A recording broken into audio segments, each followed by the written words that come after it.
This year, I lost the most important person in my life.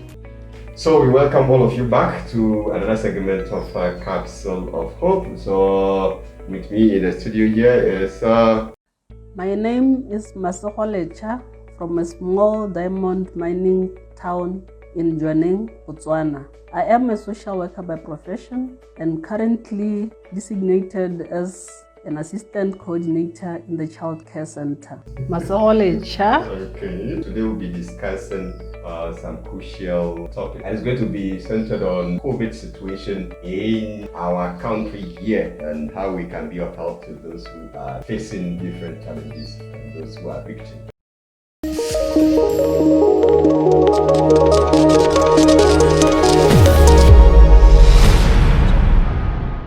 My dad called me and he said, the doctors say that the only thing that's keeping Trevor alive is the ventilator. They asked me permission to pull the plug, so I'm gonna do it. So today I would like our guest to introduce herself. So Ma, you are welcome to today's segment. Thank you, Father Richard. My name is Masego. I'm a social worker by profession and also an accredited addiction professional. I am currently working in a children's home where I look after orphans and vulnerable children. All right, so Ma, welcome once again. Your favorite quotation, and it says that, and I quote, it says, when life puts you through a tumbler, it is your choice whether you come out polished or crushed. Yeah, so we don't want to be crushed. We want to come out of the challenges, COVID challenges polished, not crushed. But then to be able to come out of these challenges polished, we first have to acknowledge the fact that there, was a problem, or there is still a problem. So would you tell us, is there a problem? Yes, there are a lot of challenges as a result of the COVID pandemic, socioeconomic problems, spiritual problems, as well as health and psychological problems. When you look at the economy worldwide, there is currently a depression because a lot of people have lost their jobs. Some were retrenched because the companies were performing poorly. And then as a result of the health problem, COVID itself is a disease, so it has a lot of impact on. So for health, we find that those who are suffering from COVID, they have long-term physical and health conditions now. COVID has triggered some of the health problems, and now they are suffering from those. A lot of people have higher level of stress. Some are depressed because of a lot of challenges from unemployment, from losing their family members, losing their valuables because they couldn't pay for those. We still find people that they are still confused and they're living in fear of the pandemic. We are still anxious as the world. We don't know when the COVID is going to finish. Some are angry. We are angry because of these other challenges, and some go through trauma because a lot of them were in ICU and they recovered, but they are still not recovered well. So those are the issues that the pandemic has left behind. For spiritual aspect, I've met a lot of people who have lost their loved ones and they have lost faith in religion. They also lack support because of the restricted physical contacts. Okay. They have disconnected from the spiritual world and the rites of passage, of course. Okay. And some feel that God is punishing them and are feeling very angry towards the higher being. So these are the challenges which were brought by this pandemic. Thank you very much. Yes, actually, a lot of people, from what you have said, that COVID has actually exposed us.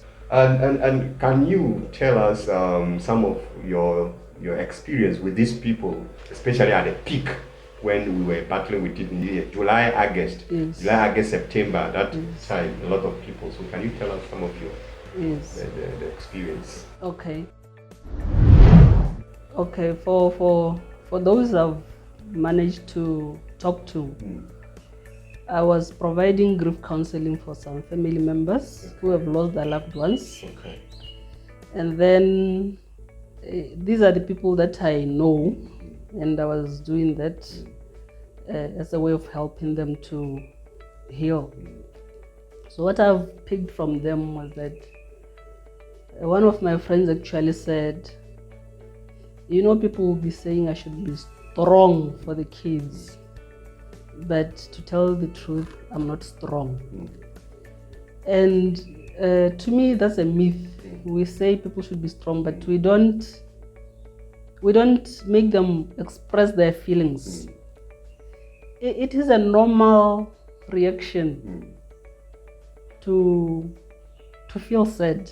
It is a normal reaction to cry. It is a normal reaction to scream. It is a normal reaction to feel weak. Weakness is part of the grieving process. So to me, I would say, let us leave the people to be. Let them express their feelings. Let them grieve the way they want to grieve. Yes. And another thing is that sometimes we tell people, we give them a certain period to grieve. Usually or normally, we'll say people should grieve for a year. There's no time limit for grieving. There's no pattern for grieving. There's no specific framework of how one should grieve. It differs from person to person. Some can take a month, some can take years, some can take days to grieve. So we shouldn't give people specific times for them to grieve. Yes. The other important thing is that we'll say people should ignore the pain. The pain will go away faster. Ignoring that pain makes things very, very difficult because they're not going to grieve the way they wanted to grieve. Yes. For real healing, it is necessary for them to face the grief and actively deal with it. Yes. So if we say, can you just ignore the pain? It's not easy. It's not easy for people to ignore those pains. And so we would like to take this opportunity to thank our friend, our mother, our counselor, Mrs. Masego, for making time with us. It's not easy, you know. These kind of programs, you have to put in a lot of research and be able to come up with something amazing like this. So we appreciate your effort and continue to be there for us. And we appreciate the good work you are doing, helping souls out there. Thank you. Until we meet again, have a wonderful day. Thank you.